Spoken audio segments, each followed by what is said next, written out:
this is a little video, and I would like to show you how to produce very small and smooth and high quality videos with the Windows Media Encoder. First of all, when we start the Windows Media Encoder, we are presented with the new session wizards and quick start possibilities, but we won't use them because we want to define our own profile and session. So we just go to cancel here, and we click on the session properties button. Here we can specify everything we would like to use in our session. First of all, we need to define the sources. Here we can choose between devices and files, and since we want to encode a prepared video file, we just click on File. Then we choose the video we want to encode. I have some nice type of free videos in here. For instance, the shortcuts video. We just open this one, and after the media encoder has examined this file, we see that this video contains a video stream and an audio stream. So this is just fine for us, and we can go to the next step and specify the output. Since we don't want to pull our video to a media server, we just deactivate this feature and activate the encode to file option. Then we specify a good name for our video, the final result. Oops, this was the wrong key. So this is all we can do for the output now. Then we go to the most important step, which is specifying the compression. We are presented here with some very nice but completely unusable profiles. Since they are completely useless to us, we just have to make a new one. That's why we go to the Edit button and click on New in here. First, let's specify a nice name for this profile. Just say it will be a typo-free video profile. And it's very important to specify the language here. You can't do that later. So just say that this will be an English or just a Danish video. Oops, not Chinese, just Danish. Okay. So this is nice. Next, we have to specify which codecs we would like to use for our video. And as for audio, we just chose the Windows Media Audio 9 voice codec. This is a very high quality voice encoder.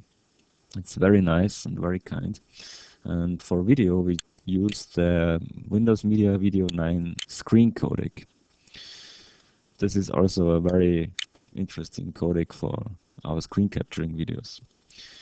Next, we have to define a target bitrate. This is only a dummy bitrate I specify here, 300 kilobits per second. This is only a maximum bitrate for variable bitrate encoding.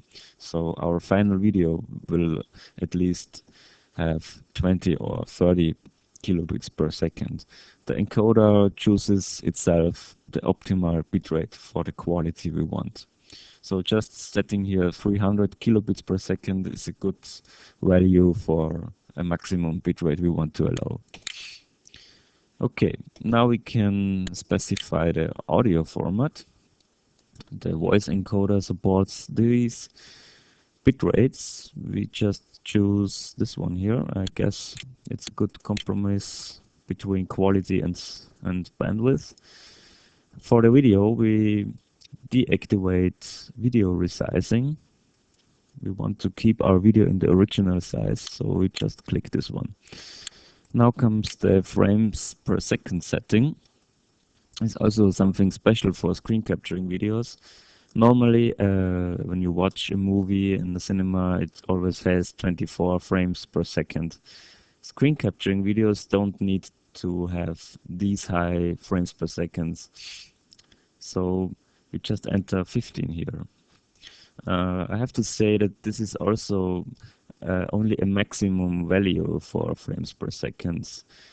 The media encoder chooses its own frames per second for the appropriate video. So if nothing goes on in the video, it automatically goes down, decreases the frames per second. This is very nice because this results in very, very high compressions. So we're just so happy that this is possible.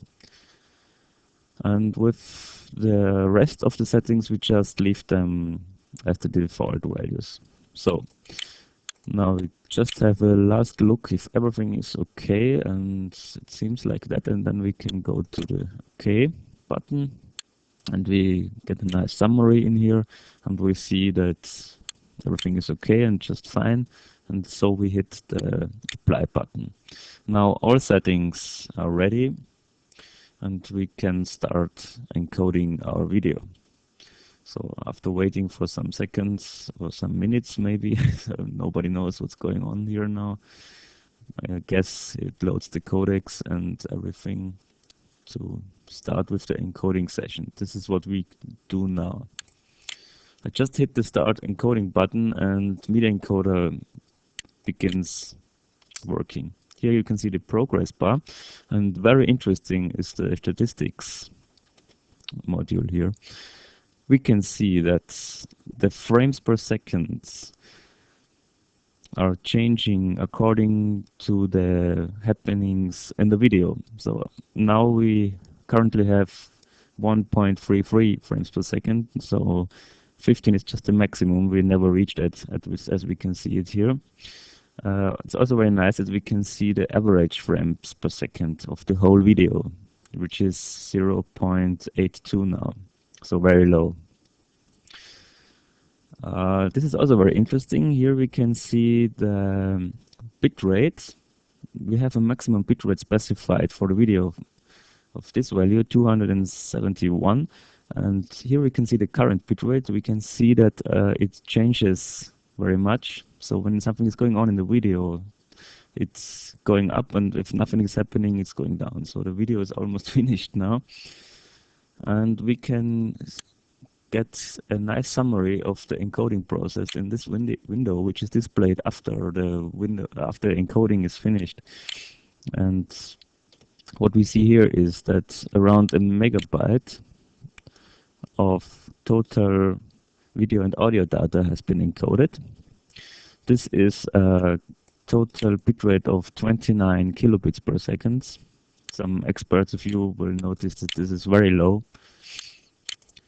And here we get some details separated for video and audio.